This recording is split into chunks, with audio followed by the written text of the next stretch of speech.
Well, hello again. This is Ray Morales with The Blind Spot. And today my guest is John Williams. John, how you doing? Doing real well.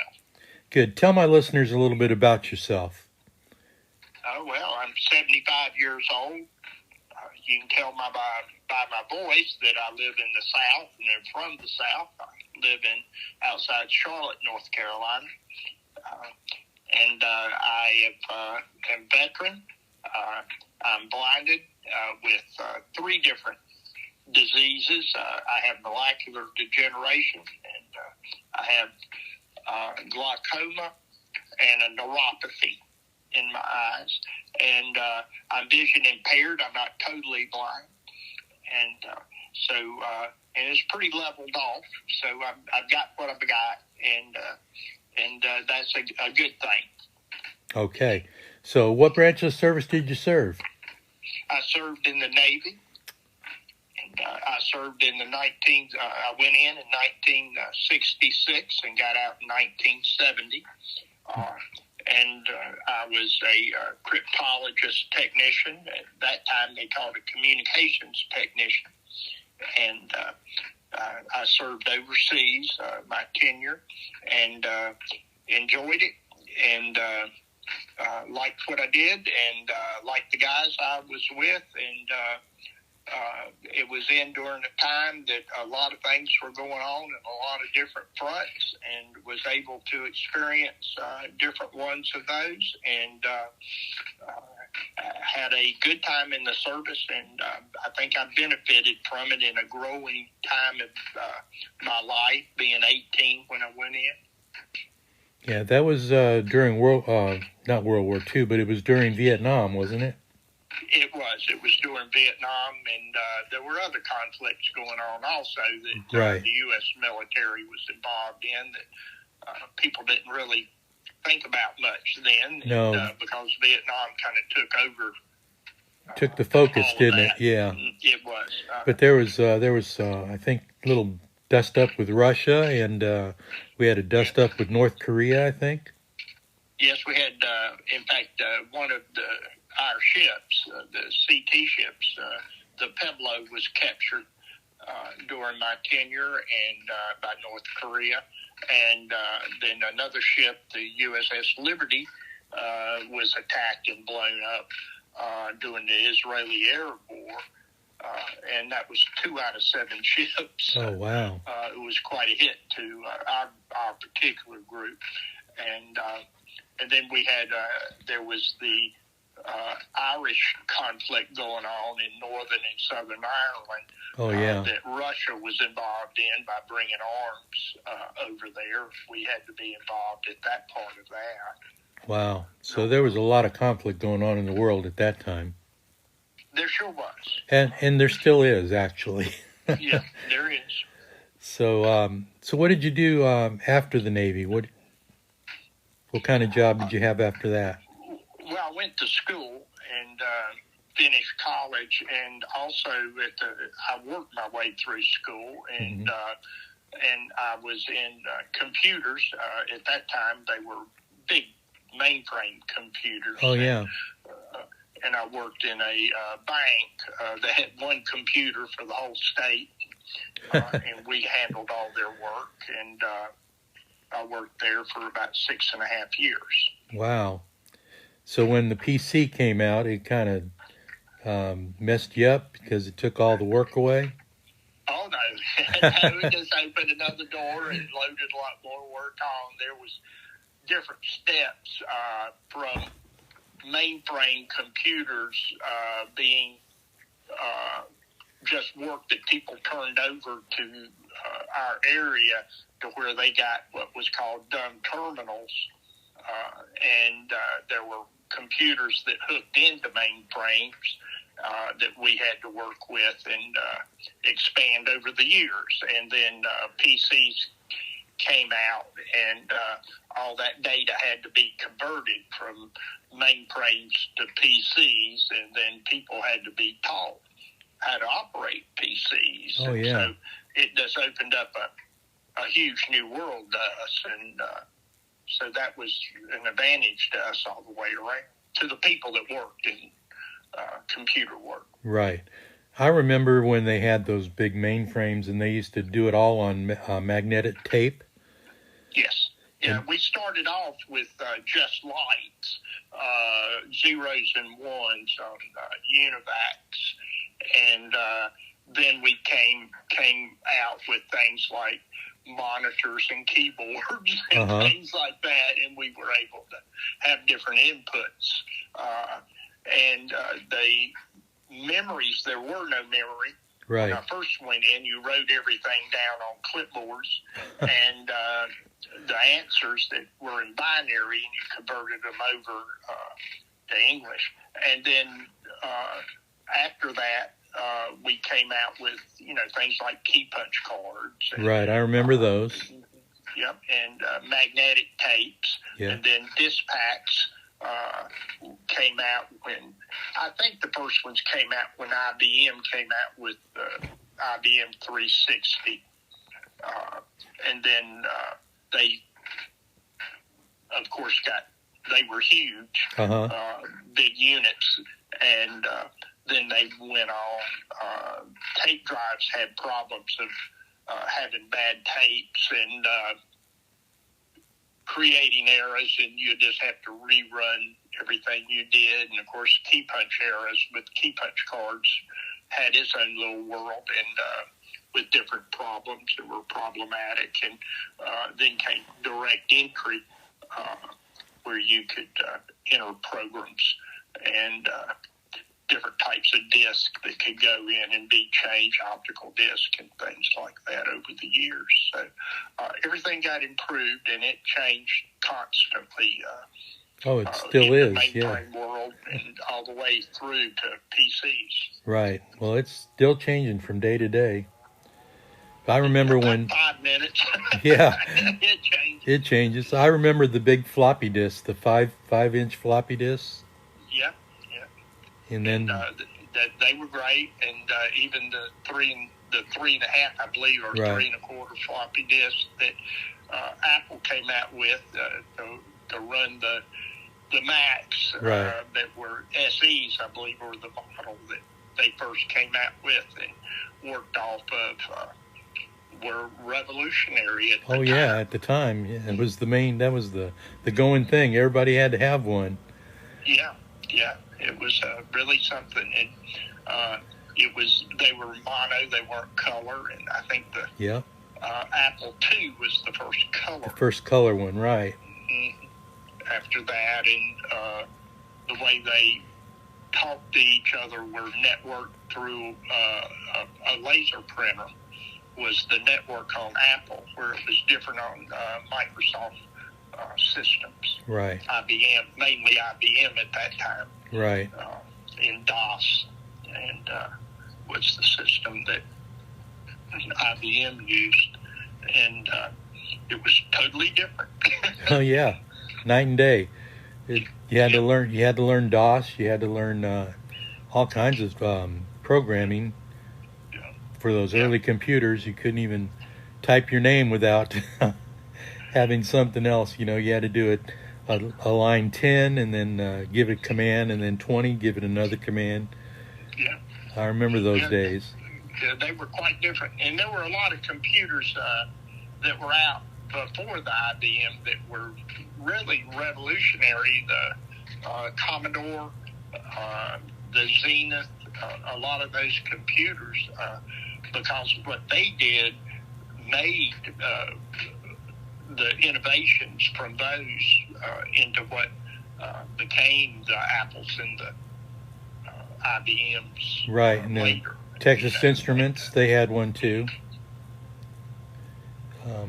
By Radio Shack, you remember that one? Oh yeah. I think that was the Commodore. Was Radio Shacks who made that. Oh, okay. And it was the base of the news industry, because you could transmit it with through a telephone. If you put a little suction cup from the computer onto the telephone receiver, and they could transmit their data from wherever they were into the newsroom and get their stories uploaded, and that was never had been able to be done before. And Yeah. Radio Shack came out with that. Cool. Yeah. It was pretty revolutionary at the time. It's changed now. You can't find a payphone to do it on anymore. No, you can't find a payphone anywhere anymore. Yeah. That's crazy. Kids today, they don't realize what we had to go through just to, when we were dating. Yeah, that's right. We couldn't just pick up a cell phone and call our boo. We had to go through all kinds of hoops just to see our girlfriends. When we called our girlfriend, the first person that answered was the father. The father or the mother. Yeah, that's right. And boy, what a gatekeeper that was. Oh, yeah. Oh, and then if you had siblings of your own, you had to, keep them out of the room while you're trying to talk. Yeah. It was. We had one phone, and it was in the hallway of the house. And, there were 7 of us in the house, so there were no private conversations. No. And you had a cord that was probably 20 feet long. Yeah. Oh, I don't think ours was that long. And, it was, I didn't use the phone very much. No, it was not. It was better to walk somewhere and right. see somebody. Yeah. Those were the good old days. Yeah. So let me talk about a little bit about your adaptive sports. You like biking, that's what I hear. I do. I used to bike when I could see, and I enjoyed it very much. And road biking and mountain mountain off-road biking. And then when I lost my vision, I definitely got out of biking. Well, before that, I did, and and then I had an opportunity to get back in it via the VA. In the Fitness for Life kind of program they have. And I always enjoyed biking. And by getting back into it, I just love it. It's I think I enjoy it more now than I did before because I had taken a lot of things for granted before. The camaraderie that you have with other, pretty much veterans that I bike with now. And those guys and ladies are thrilled to be with and bike with. And we just have a wonderful time doing it. And it's not a competition. Before I did some competition riding, and this is different. It's biking just you have rides, and they're a lot of fun, and everybody enjoys being there and going on rides. I had one this weekend, a 2-day ride in Charlotte, and then also in the county outside of Charlotte, and we just had a blast. And it was all veterans, and it's a group that rides together on a regular basis. And this time we had a police escort right through the middle of downtown Charlotte and around into a park, and we rode around 20 miles, and it was great. And then we had another ride the next day, and that went out into an adjoining county, and we just had a ball. It was a lot of fun to get. You had some physical fitness, but also some wonderful weather and sunshine, some nice scenery, and with some great people. And I just think it's a thrill. And so I do it every chance I can. And, of course, I'm on a tandem, being blinded, but I sit in the back, and I'm the grunt. I pedal.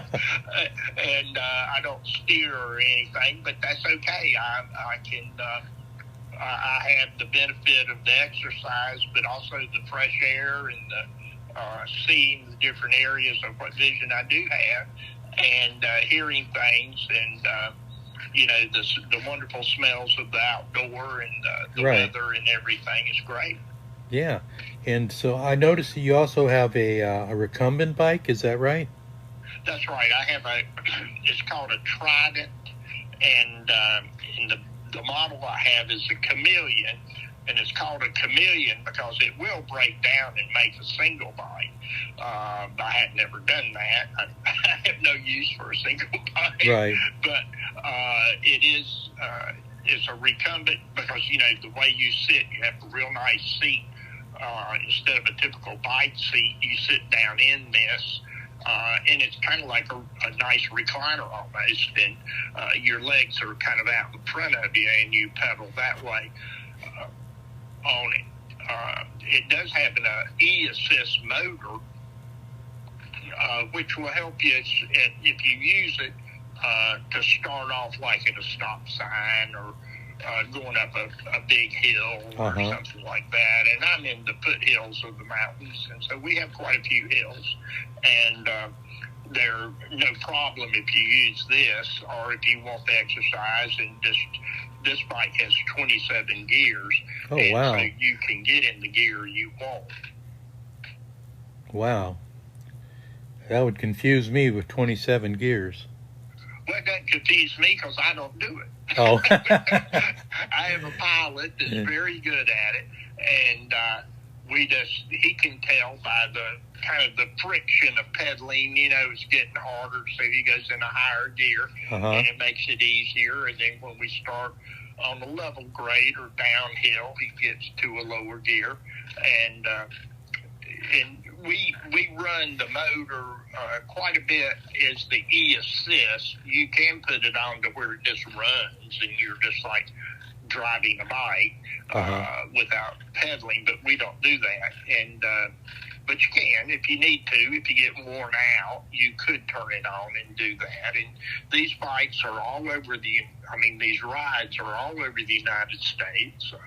There's one that goes from Arlington National Cemetery to Gettysburg every year. It's a 2-day ride. It's about 110 miles. Wow. And the VA sponsors that ride, and they'll get your bike there and put you up at the hotel and all that. And it's a great way to get around a bunch of veterans and have a great time and see a couple great places, you know, that mean a lot to the veterans. And then there's other rides in Missouri. There's a ride every year, and in Iowa there's a ride. You know, just different places all over the United States that have these rides. In Charlotte, we have 2 different rides, and so there's different rides all over. And if somebody's interested in that, I would really suggest that they talk to their VIS coordinator and about that. And it's a pretty easy process of qualifying and getting involved. I went to the Cleveland VA, and they have a Viking section in the blind rehab.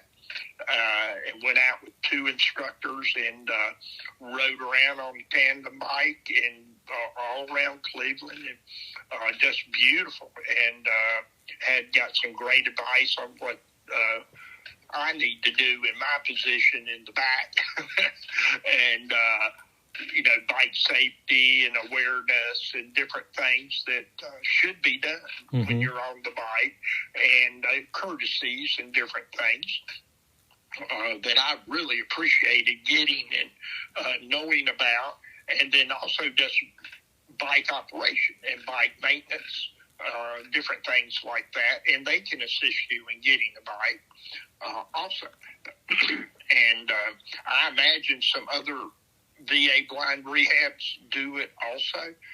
I don't know that for a fact, though, but I do know Cleveland does, and they had a great program for that, and I thoroughly enjoyed Lisa and Amy's guidance and their instruction in doing that. They were just wonderful in everything they did there. So if someone wants to get into this biking, they just need to contact their VIS coordinator first, and then they'll refer them to... That's what I did. I mean, I'm telling you, you know, what I did, and I worked with my disc coordinator, and she got me set up. I think it was through prosthetics, and they have a program. I believe it's different in every VA on how you qualify. You know what I mean? And, right. They want to see some activity. You know, they want to use. Right. And there's different programs to achieve that. And I'm pretty active. I go to the Golden Age Games each year, and I stay in the practices for that. We have a practice every 2 weeks and for the Golden Age Games. And so I keep a schedule of activity, physical activity all the time. But you don't have to be super athletic or anything, just moving. You know, that's what they want is not just to buy it and set it in a garage somewhere, but to use the thing for what it's meant for, and that's to help us stay in better physical condition. And, right. I can tell you there's a lot of veterans with out there that other than blindness that ride these for that exact reason, and they're thrilled. You know, they're 40 or 50 of them in a bike ride, and they just love it. And they do it. It's a way of life to them. And I love it. I think it's a great way to do things. Yeah, it sounds like a lot of fun and a lot of camaraderie. So it is. It is. And, I mean, you make some really good friends. And I've made some wonderful friends by doing this. So how else has the VA impacted your life since you became visually impaired? In so many ways, it's it's hard to say all of them, I think, but they have, by going to blind, I've been to blind rehab 3 times, 2 times in Augusta, Georgia, 2018 and 2021, I believe. And then again, I went to Cleveland this year and blind rehab there. And they have all, I have been impacted by those blind rehabs majorly each time. But also within the VA, in my local VA, and what they have done by involving me in sports, but also in they've had some expos where I can see things that are available. And then blind rehab has shown me things that are available to help with this. And also, I think the biggest thing I've learned is I'm not unique. You know, there's a lot of us. Right. And that I can't use my blindness as an excuse, you know, and that I need to be able to say that that's just not look at it as a disability totally, but kind of mark through the D and look at what's left is able, you know, right. And the in life, and the only thing I know I can't do is drive a car, and I can't drive a car, and that's about it. Everything else I can get into at some level. You know, maybe not perfectly like I used to be able to, right. But who cares? I can do it at some level today. And that if I enjoy doing it. If I don't enjoy doing it, I don't have to do it. But there's so many things to fill my life out there, and the VA has shown me that. They have so many things that I can experience at some level that I didn't know about. And I've likely done more things since I've lost my vision than I did when I had my vision. Right.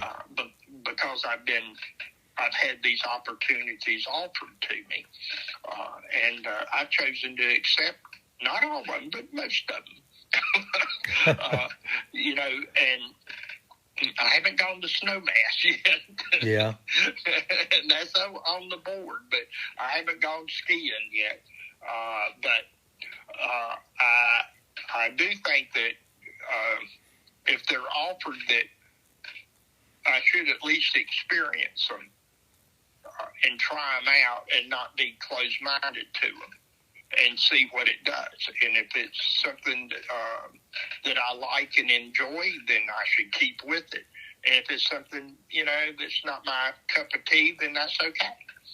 Just not my cup of tea. But so far, about everything I've tried has been my cup of tea, and I like it at some level. I thoroughly enjoy the Golden Age games. Uh-huh. Those things I just love, going out, and the blinded veterans compete with blinded veterans. So much so that we wear blindfolds to make us on an even level when we compete. And we have a great time doing that. And it's not a competition, it's a camaraderie. Mm-hmm. And we get to know each other. We're from all over the United States. And, every kind of background there is. And we have a good time together. And because we share, being blinded together.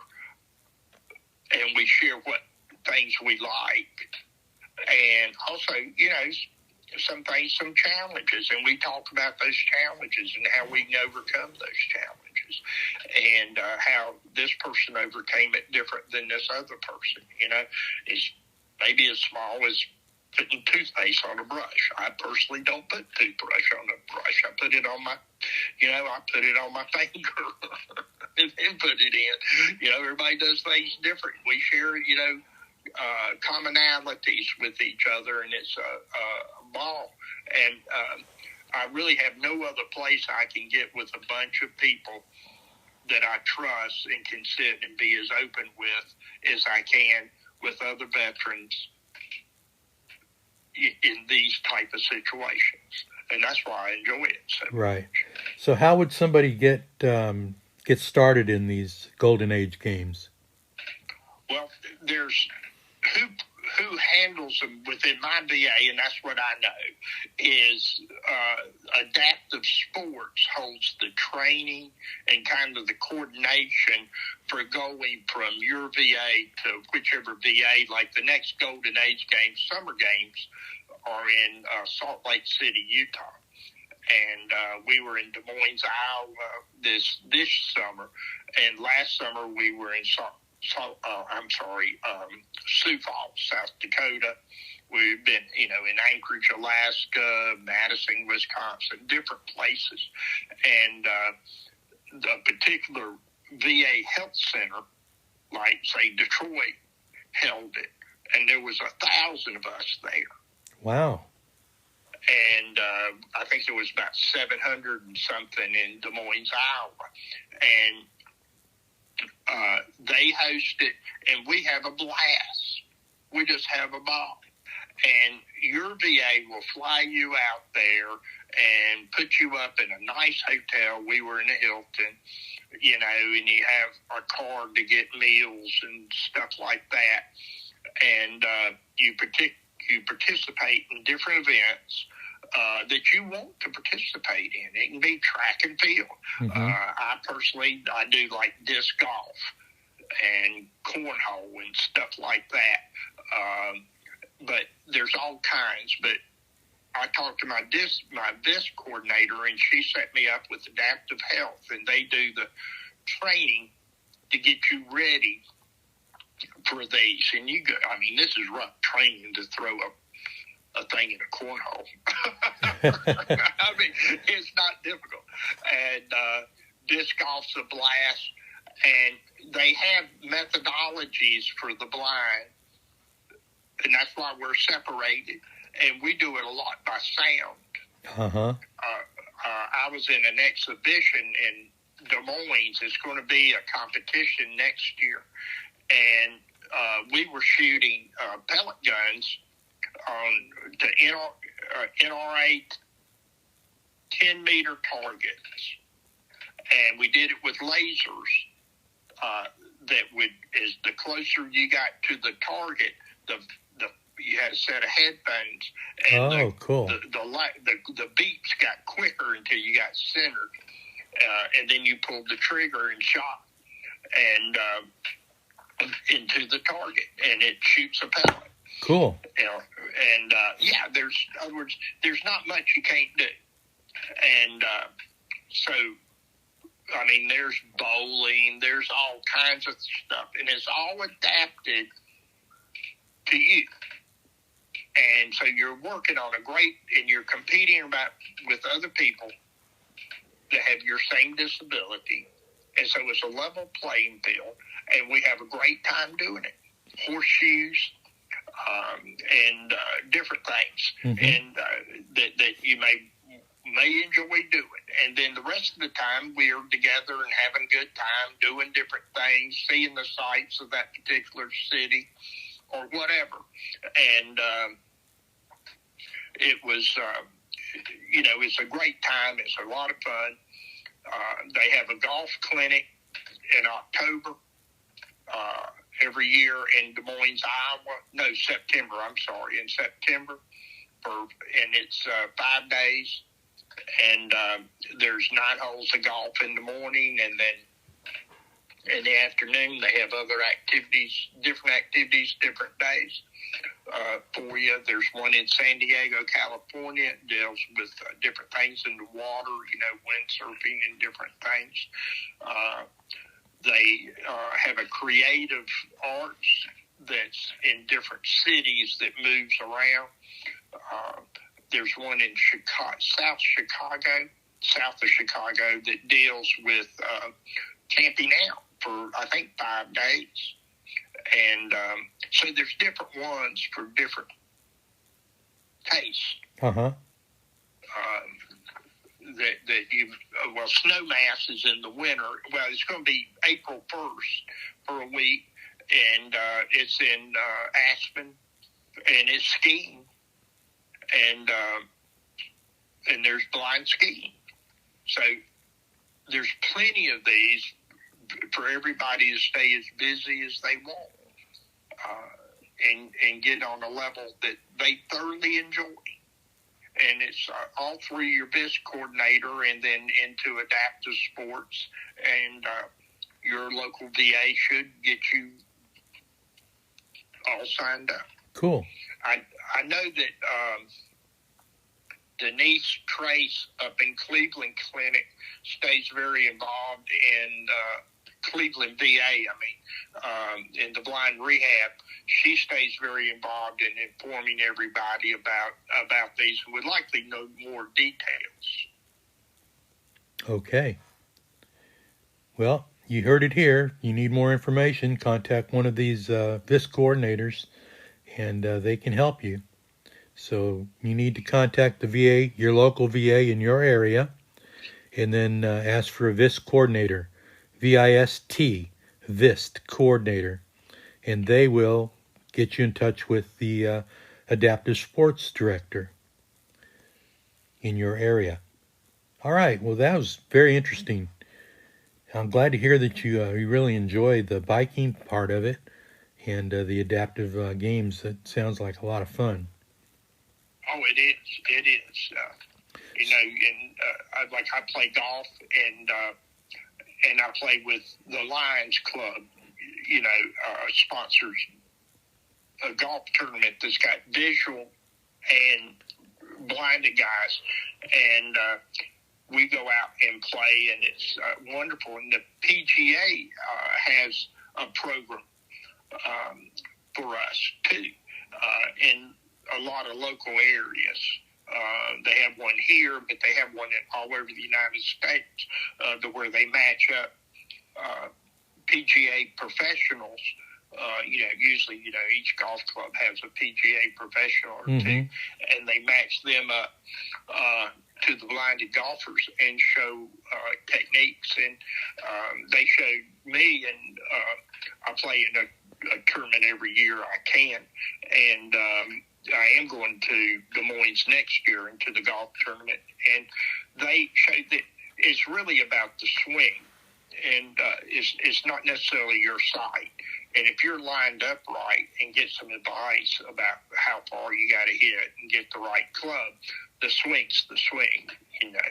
Right. And the club does all the work. Can really help you enjoy a game that maybe you did enjoy, you're not enjoying now. Right. Well, I've always heard let the club do the work. That's right. That's right. And I'm no good at it, but I know guys that are. Well, you enjoy doing it. That's what counts. That's right. I thoroughly enjoy doing it. So, what is your takeaway from being blind? How has it benefited you to be blind? It's benefited me in a lot of ways. It is. I guess a cliche to say, but it's opened my eyes internally to see a lot that I didn't see before. I think I've cleared away a lot of things that held me from being able to expand myself in a lot of areas. Whether that was, like I'd always heard Cleveland was this and that. It was not real nice stuff. And I went to Cleveland, and I loved Cleveland. Cleveland was a clean, robust city, innovative. The area that the VA is a new VA. It's only about 10 years in that area, and it's just a gorgeous area. And I saw nothing but wonderful people doing nice things the whole time I was there for 2 weeks. And so I think that my blindness has opened me up more and more accepting of new ideas and new things and new thoughts in a lot of areas. Other than just about sight. It has enabled me to enrich myself. Cool. And so what do you see coming up next in your future? Well, I'm trying to work on a couple books. Oh. And I've been writing for a while, but not as serious as I should. And I'm getting better at it. And my goal is to get real serious and not be so to let other things distract me from it, but carve out a regimen of actually sitting down and working on it seriously, because I would like to complete both of them. Oh, can you give us a little taste of what they're going to be about?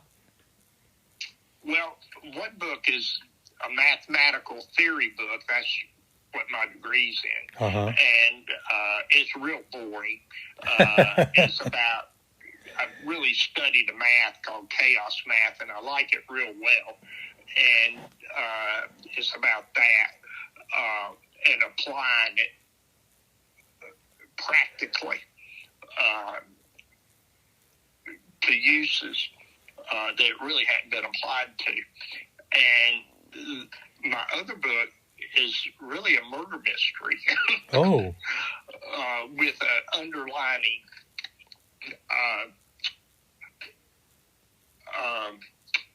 show, almost an allegory of how people's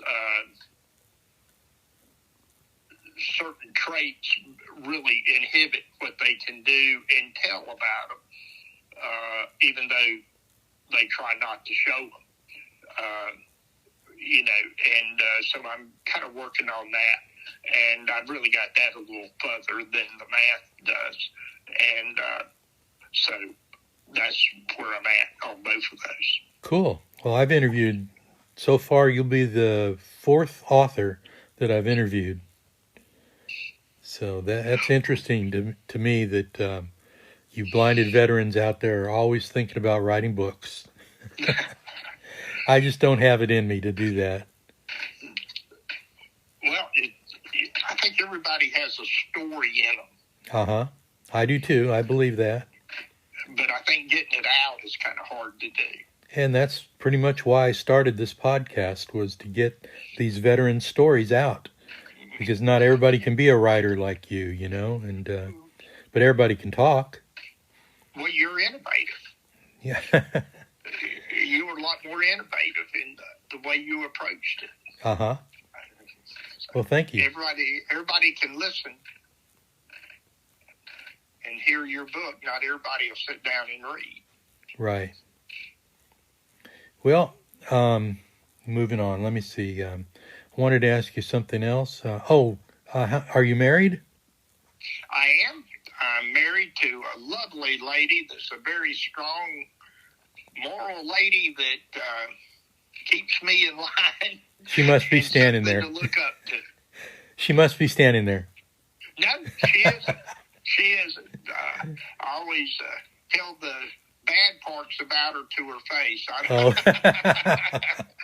There isn't any bad parts. No, She's it doesn't sound like lady. it. She's from the Midwest and a good Lutheran background. And, Uh-huh.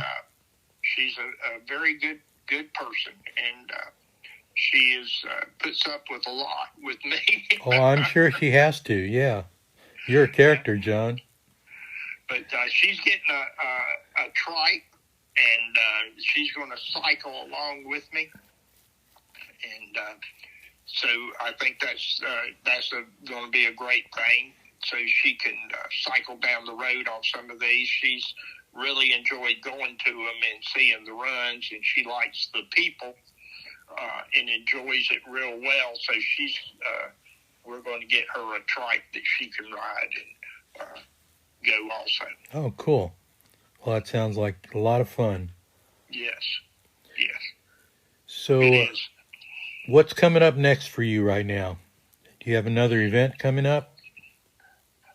We do. We have one in November that I would like to go on, and it goes down into South Carolina a good ways, a place called Walterboro, and it's a nice ride, and I'd like to do it. That's my next ride coming up. And then there's a ride called the Thermal Trail, which is in an area where there's they call an isothermal belt. Uh-huh. And it's a nice ride that a group called the Carolina Cruisers ride a lot. They ride trikes, and I met a couple that has a tandem like mine, and they ride it quite a bit. And so we're going to get together and ride with them down that a good ways, and that's a little closer to the mountains, more or less. Right. So that should be an interesting, good ride too. Couldn't you teach your wife how to be the pilot for your tandem bikes? I can. She didn't want to begin with, and keep up with all of that. There's a monitor and quite a few things that the pilot has to learn, and she didn't want to begin with, but I think she's going to go that way and end up being the pilot. But I'm letting her do that at her pace and her decision. Right, I see. Now, how do you get involved how did you get in touch with the pilot?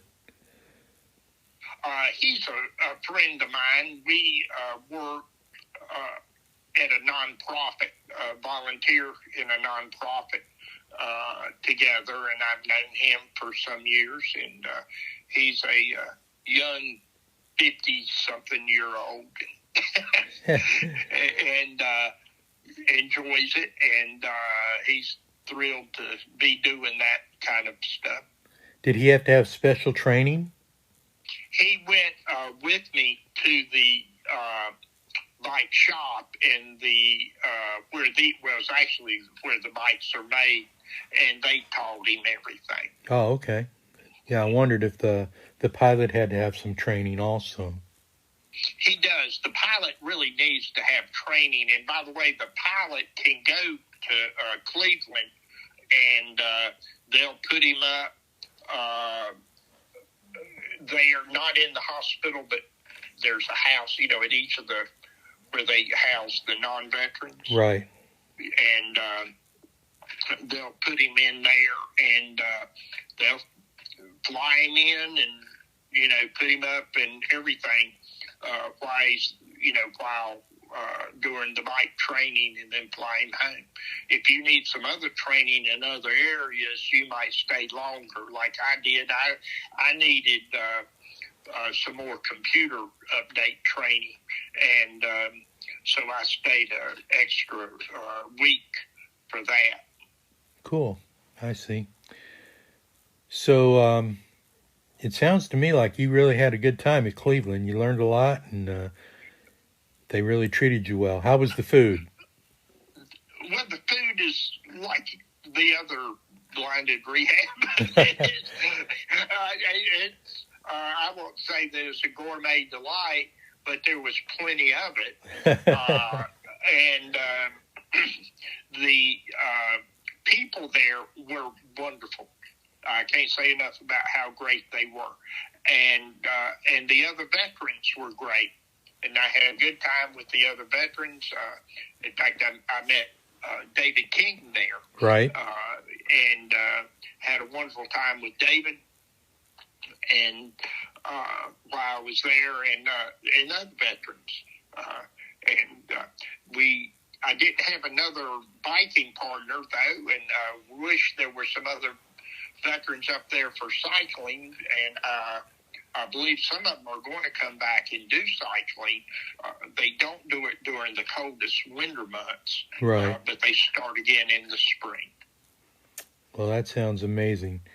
Well, I guess we'll go ahead and wrap this up. It's been about 45 minutes, and I appreciate you being on with me and letting my listeners know all about the cycling and all the other things that blind veterans can do if they put their mind to it.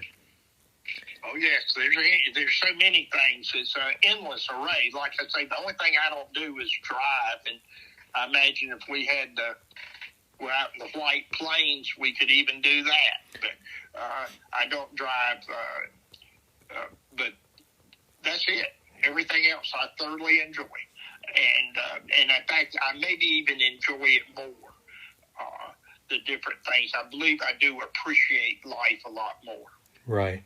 So if you had one thing as you're leaving now, you have one more thing you could say to the veterans out there listening, what would it be? Keep your mind open and your goals high. Awesome. All right. That'll wrap it up for today. My guest has been John Williams. And John, I really thank you a lot. If you just stay on the line, I'm going to just do a little bit of housekeeping here. So, folks, if you want to get in touch with me, you can reach me at theblindspot298@gmail.com. That's theblindspot298@gmail.com. Or you can call me at 270-339-6448. That's 270-339-6448. And again, you can find us anywhere on Spotify, on Google Podcasts, on Apple Podcasts. Just look for The Blind Spot by Ray Morales. So again, I appreciate John being our guest today. And stay tuned next week. We'll have an exciting episode coming up. And we're going to have our Veterans Day tribute coming soon. So be sure to listen for that. John, again, thank you so much. And I appreciate you being on the show. Thank you so much, Ray. I really appreciate it. Thank you. Bye-bye.